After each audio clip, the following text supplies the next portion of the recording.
Are you ready to take your watercolor painting to the next level? In this full-length painting tutorial, I'll show you how. Let's go.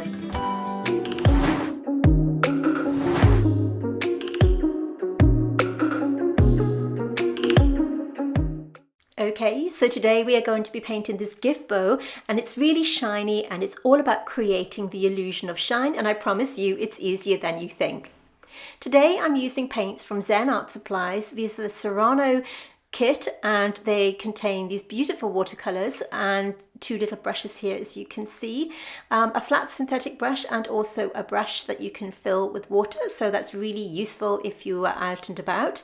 And I'm just using a few colors from this set today, along with these gorgeous fine line brushes. These are synthetic brushes from Zen Art, and I will link all the materials that I use in the description box underneath this video should you want to buy these yourself. The paper I'm using is from Arches and it's a cold press 300 GSM. These are the colours that I'm going to be using for today's tutorial, and I did add a couple more colours towards the end to create some shadow, but we'll talk about that later.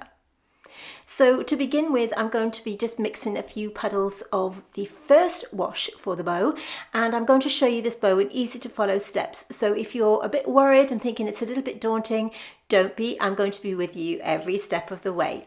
So with watercolour, we always work from light to dark. So it's really important that we mix our first washes as light as we can get them. So we want the first colour to be the lightest colour that we can see within the bow, but not the white colour itself. So remember, with watercolour, there is no white paint. We just paint around the white colours that we need. So that's called negative painting.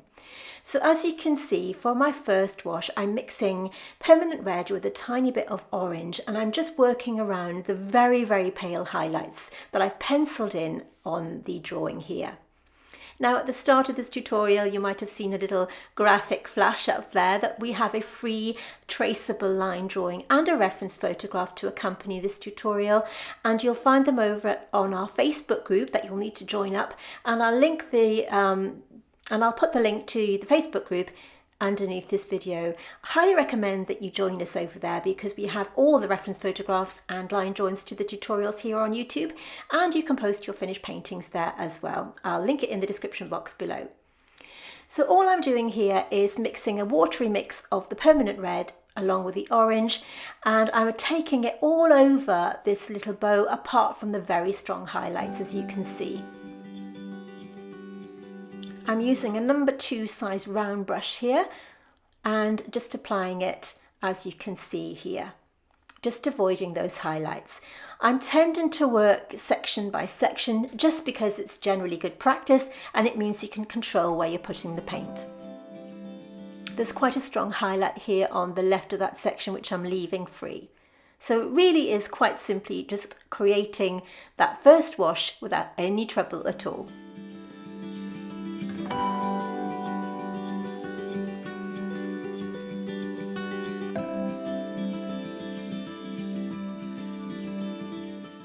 Now remember, watercolour is all about working from light to dark, so we are building up the colours as we go, but it's really important that we get this first wash down first.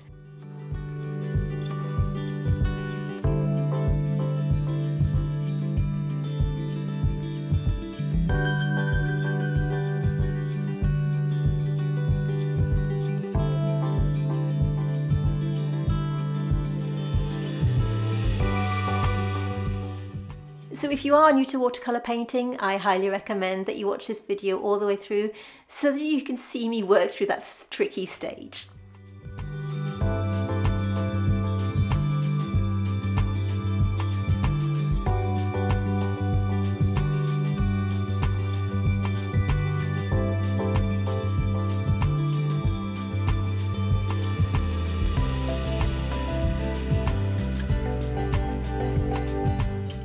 We're taking this first wash everywhere apart from the strong highlights.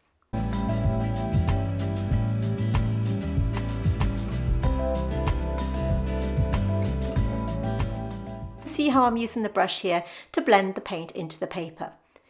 Now I have chosen to use a cold pressed paper because I find that it does help building up stronger colours, and I particularly like it for this style of painting, but please use whatever you have. The same goes for the brushes and the paints, although I do highly recommend these beautiful paints that I'm using from Zen Art today. And both the brushes and the paints are really inexpensive. And like I said, I will link them in the description box underneath this video. I'm using a flat synthetic brush from the same kit there just to blend the colours together and tidy up any edges.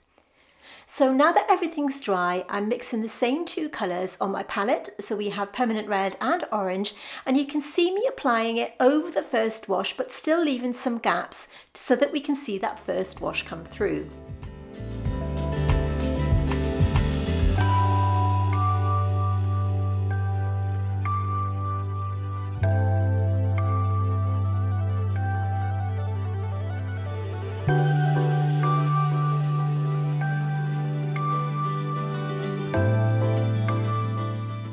So we are creating our sort of template wash at this point, telling ourselves where we can and can't put the paint. It's really important that we just build them up slowly and carefully, paying close attention to that reference photograph.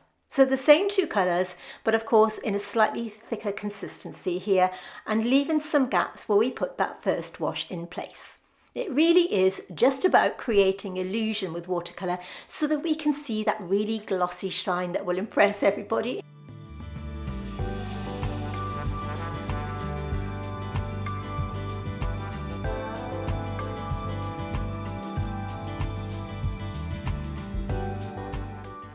So in order for us to create the illusion of shine on this bow, it's important that we have our light tones, our mid-tones and our dark tones. So the tonal values are just as important as colour. And you can see as we go through this tutorial, the important part that they play when applying paint. So you can see me applying the paint with the tip of this brush here. This is a number 2, size round. And I'm still taking that colour all over that area there, patting my brush on the kitchen paper and just blending it into the first wash. And you can still see elements of that first wash underneath. Just applying small sections at a time. This means that you have full control over your paint application. The reason I'm patting my brush on the kitchen paper is that I don't want the brush to be overloaded, and it means that with that damp brush I can blend the paint into the paper as you saw me doing just there. And just applying the paint right up to the pencil line like this.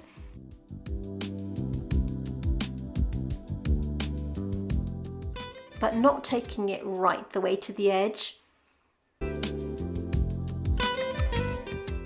Leaving some of that first wash show underneath.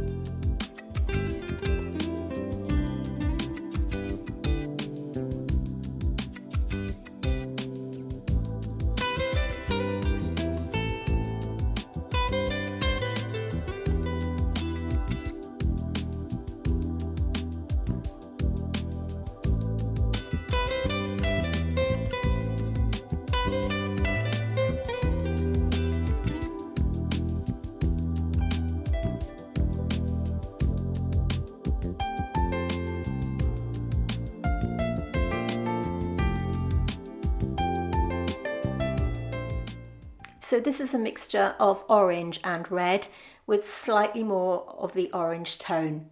So the colour is permanent red and orange if you're using the kit from Zen Art.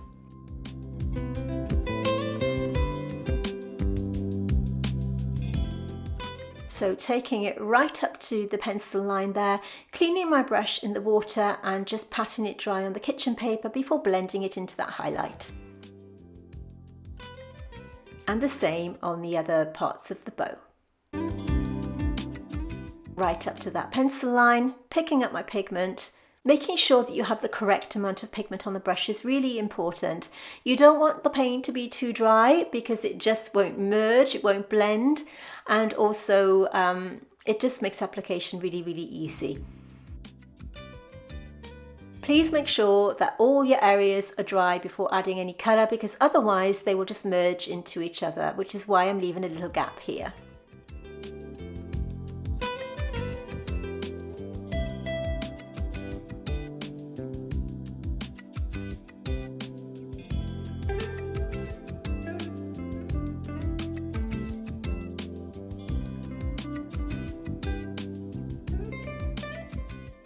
So this is the orange tone.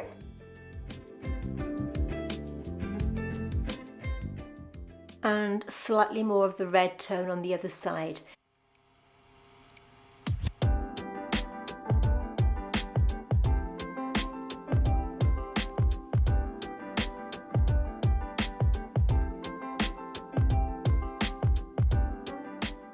Working around these little highlights like this, and you can see that the highlight underneath is formed by the first wash. We are going to be glazing over this a little later to give it a sense of uniformity, but for now it's important that we get these colours in place. See me here just using the tip of the brush to soften out those colours as I work through.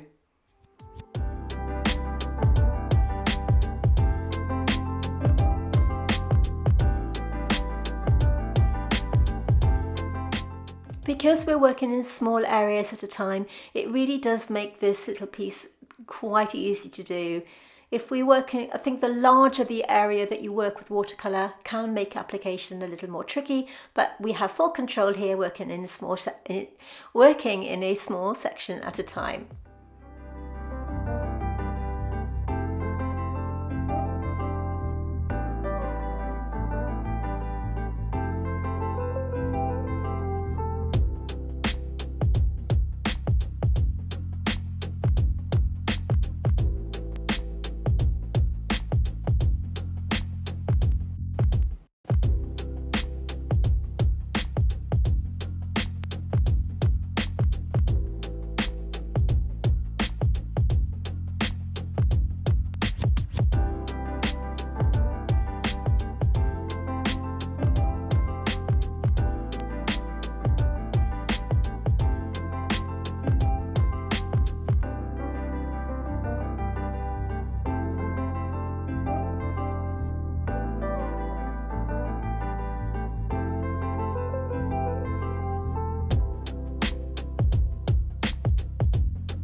So having continued the process on all of the other elements of the bow, I've let this dry and I've cleaned down my palette.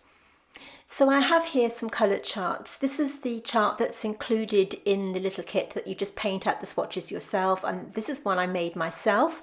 I find this really useful to match up my colours. I've put the colours on here in their strongest form and a weaker tone, and by looking at this I've matched up my colours, and I've put a card at the top of your screen right now so that if you want to make your own colour chart to mix up your own colours, you may find that really useful. So going back to the same colours as before, so we have the permanent red along with orange, only this time I'm mixing them up in a thicker consistency. I'm also adding a tiny bit of magenta to the red colour at the top. Noticing how the colours are a lot thicker at this point, but still have plenty of water in them so that you can move them. I'm also adding a tiny bit of sepia, a warm sepia, to the red mix at the top of the palette here. So this is our kind of mid to dark tone, but not our very darkest tone. Don't be put off by the terminology that I'm using. It just means that the paint is slightly thicker, and it's important that we have the tonal variations as well. This will help give the illusion of the shine on the bow, and also when the viewer looks at it, they can see that it looks fairly realistic, which is what we're looking for. So the mix that I'm using at the moment is the mix from the top of my palette. To recap, it's permanent red, a little bit of orange, a little bit of magenta, and a little bit of warm sepia. So all the colours that I've listed on the colour chart to begin with. And I'm also taking this colour underneath this segment here, right up to the pencil line.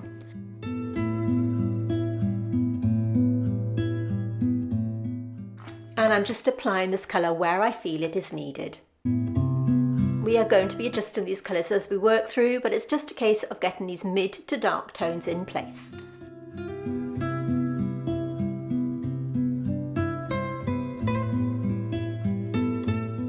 This is a number 2.0 size brush.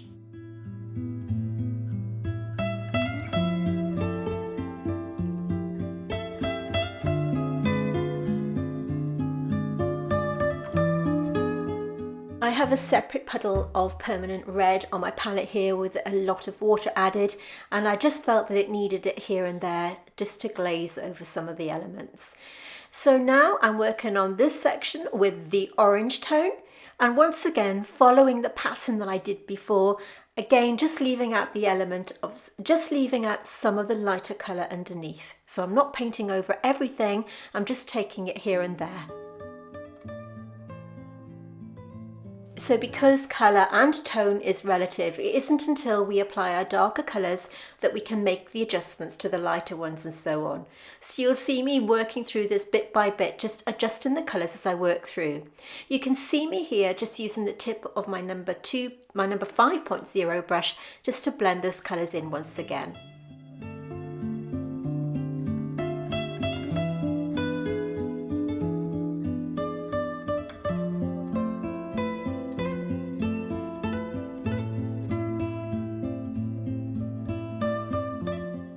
When I'm talking about blending the colours into the paper, all I'm doing is cleaning my brush in the water, patting it dry on the kitchen paper, and then just using the damp brush, as you can see me doing here, to soften that edge like this. It's really, really simple to do, but very, very effective. So don't be put off by that either. It's a really, really simple thing to do.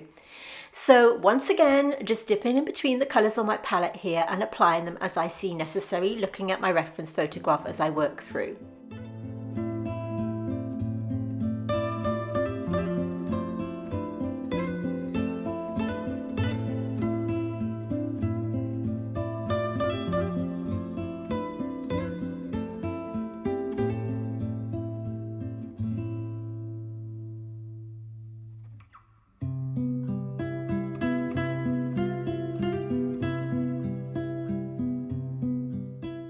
So as you can see, I'm just using the tip of my brush to manipulate that paint. Make sure that your paint is the right consistency so you have enough water for it to merge and to blend, but not too dry that you can't move that paint around.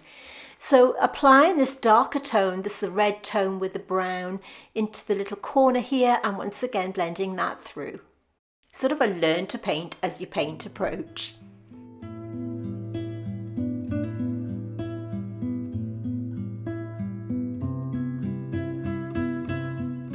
Blending in that colour into the highlight, and you can see me using a kind of wiggly motion here so that that highlight has the illusion of a soft edge and it's slightly uneven.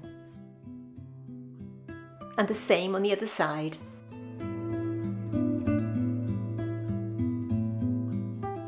Taking that stronger colour around the highlight and just leaving a tiny gap in between the two lines here. Again, this is negative painting.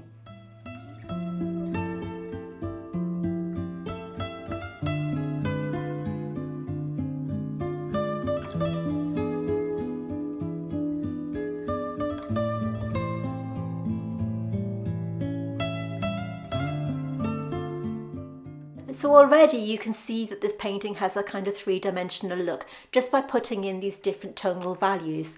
We are using just a few colours, but you can see that it really does make that painting pop off the page. We have got quite a way to go yet though, but being careful to work around those highlights like this.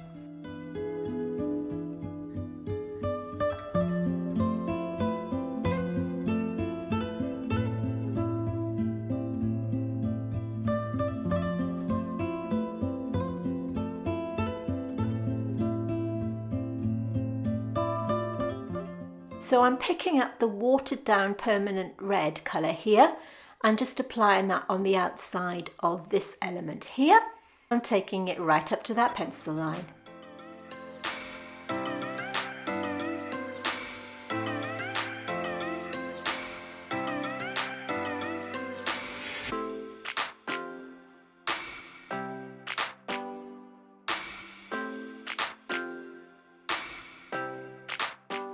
And you can see me once again working around those highlights.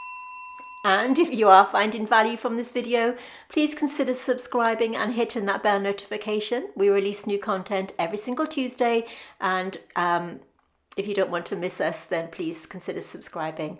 It is also a free way of letting YouTube know that you're enjoying my content, and it helps support my channel.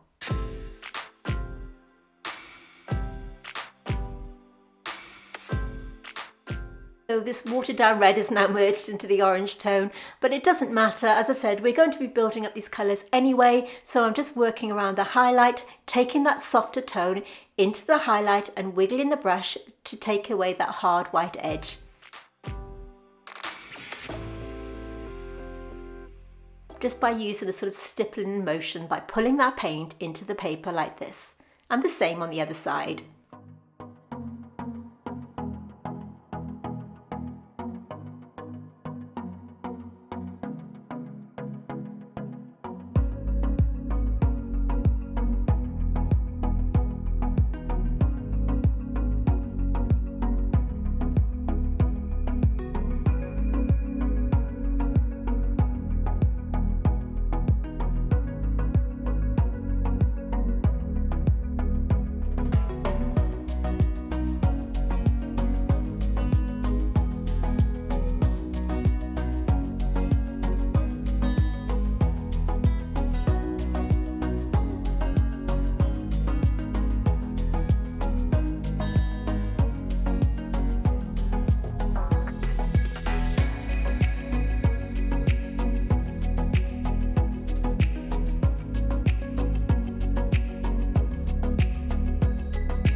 Now I'm being really careful working around this strong highlight on this section here.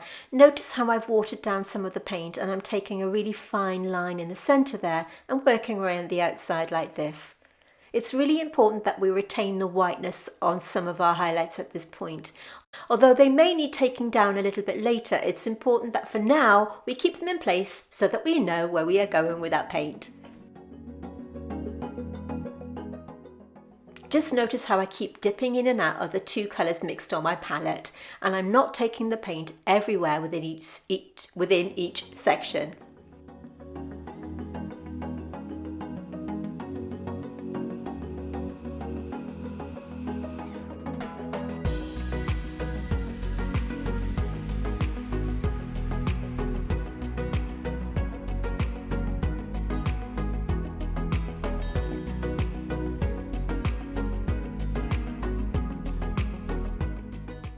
The brushes that I'm using today are all from the round section of the fine line brushes from Zen Art, and they have a 5.0, a 2.0, I've also used a 1 and a 2, And just use whichever brushes you feel comfortable with. I also use the flat synthetic brush to help blend some of the colours and also erase any areas that I might have gone outside, any areas that I might have gone outside the pencil line.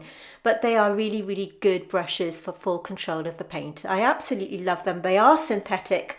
Again, I really prefer synthetic brushes for a ton of reasons, which I won't go into, but they really give good control of your paint. And you can see me here just again going into that little highlight with a diluted paint just to give the illusion of it being not a straight edge. The element that I'm working on at the moment is slightly pinker, and so I'm working around that now with a more orange tone to make that stand out.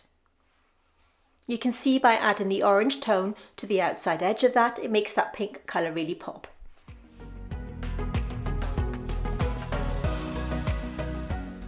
And you can really take your time with this piece. As I said, working section by section means that you can have a break whenever you feel like it and just work on it whenever you want to.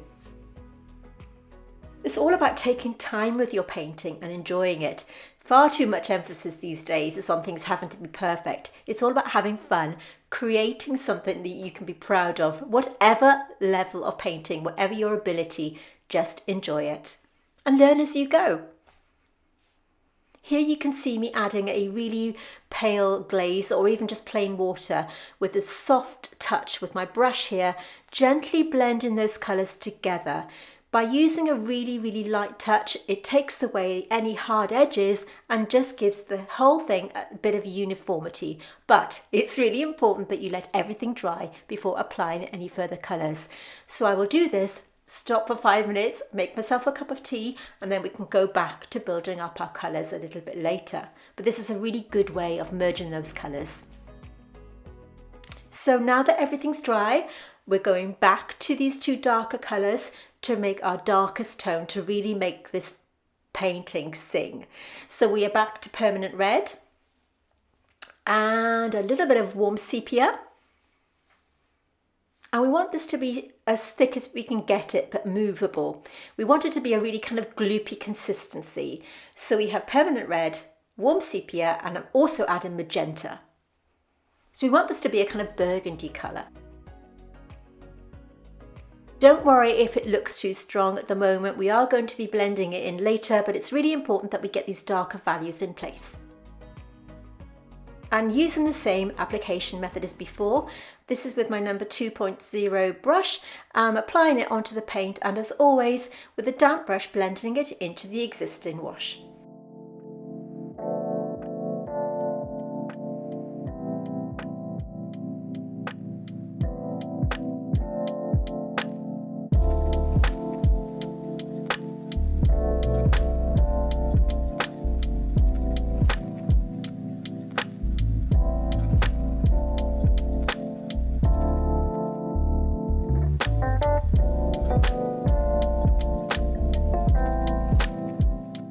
Once again, with a damp brush, just merging those colours into the existing paint.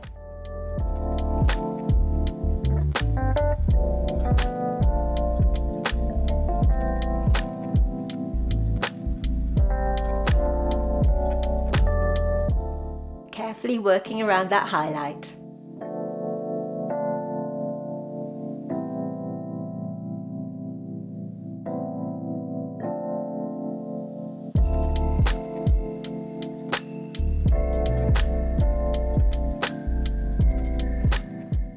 If you're wondering why I'm patting my brush on the kitchen paper, it's because I don't want to flood the paint with water, because if you do that, it will just bloom and push the paint aside. So when you're blending your paint on the paper, it does have to be just a kind of damp brush, not wet. So I'm using the same colour here to pull out a darker tone, as you can see, using a kind of wiggly motion, and then just taking the paint along the side of that highlight. I'm applying this tone where I feel it is needed, paying close attention to my reference photo.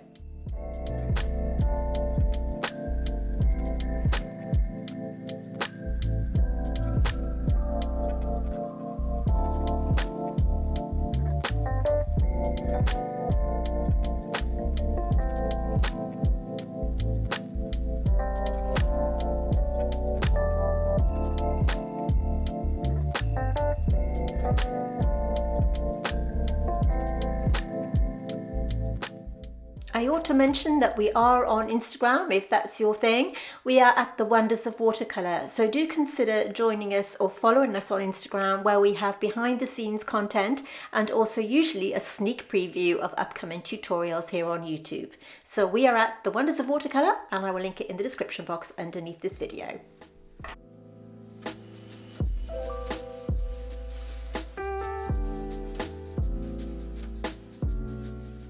And in case you didn't already know, we are on Patreon, and if botanical painting is your thing, we have monthly full-length tutorials over there where I show you in much more detail and of course ad-free on how to paint beautiful botanicals every single month, as well as weekly vlogs and behind the scenes things if that's your thing. So if you're interested in leveling up your botanical painting, then do consider joining us on Patreon, and it's a way to help you support my channel if you want to. So back to the job in hand. You can see me now painting this darker tone where I feel it is needed, just looking at that reference photograph and making sure that I blend each layer in turn, working around those lighter and mid-tones at the same time.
So you can see me here just adding a glaze of colour over the existing washes.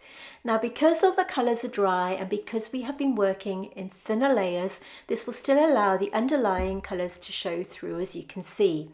As long as your colours are dry and you built those colours up slowly, it will be absolutely fine. And I've taken a really watery wash of the pale red and orange colour over those very, very bright highlights, which I felt were too stark.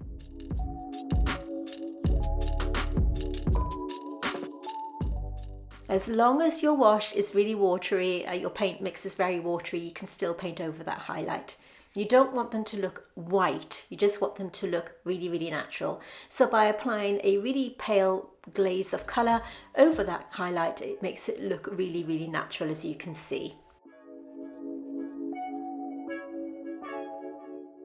And if you're new to watercolor painting, by glaze, I just mean a layer of paint. That's all I'm talking about there. By a watery glaze, all I mean is by adding a lot of water to the pigment on my palette to create a watered down version of that paint, and I'm glazing it, applying it over another wash to make it look more natural. That's what I mean, learn to paint as you paint.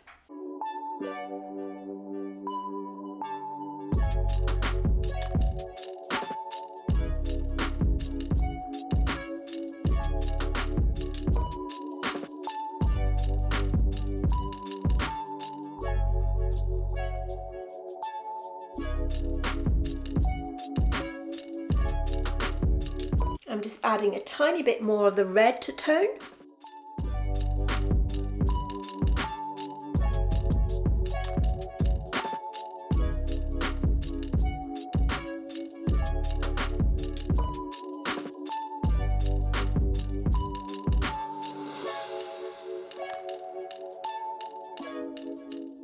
And just strengthening up some of the darker areas as I feel necessary.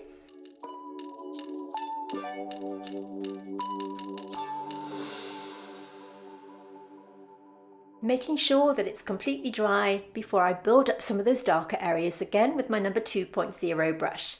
And I'm also using this opportunity to tidy up any of the outside edges which may have become a little bit untidy with all the glazing that I've been doing.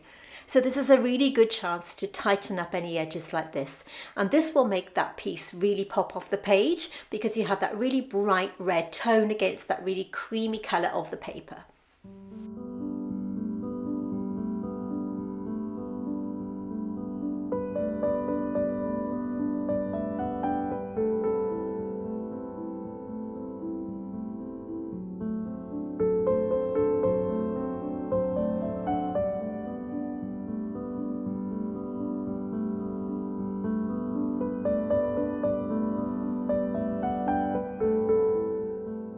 So as I said at the start, we are just using just a few colours, but creating a dark tone, a mid-tone and a light tone to create the illusion of this being three-dimensional. Now at this point you could call it finished, but I felt that it needed a little bit of something to make it look like it wasn't just dangling in thin air. So I've mixed a watery mix of Paynes Grey and Indigo here on my palette, one colour being slightly lighter, having more water. So what I'm doing is I'm applying some water in between the spikes of the bow here. We want this to be wet and wet, so I'm applying the water first and then I'm going to be dropping in the pigment in a little while, but just being careful not to go onto that red paint. So we're applying the water just where we want to drop in that really gentle grey tone like this. So working between each of the folds within the bow to drop in this beautiful grey indigo tone. As I said, you don't have to do this, but I just felt it was looking as if it was just sitting in the middle of nowhere. And by adding some shading in between each of the elements of the bow, it just makes it look like it's sitting on a table, which of course it was. So now I'm dropping in the slightly darker, the mid-tone of the Paynes Grey and Indigo, just to drop it in like this. I'm blending it into the existing wash as I did with the bow by patting it into the area like this with a damp brush. And I'm going to work on each of the segments in turn. I'm going to stop talking and let you enjoy this in peace. I really hope that you enjoyed this tutorial. Remember to subscribe to the channel if you'd like to see new content every single Tuesday. We do full-length tutorials which will help you grow as a watercolor artist. Thank you for watching and I'll see you soon.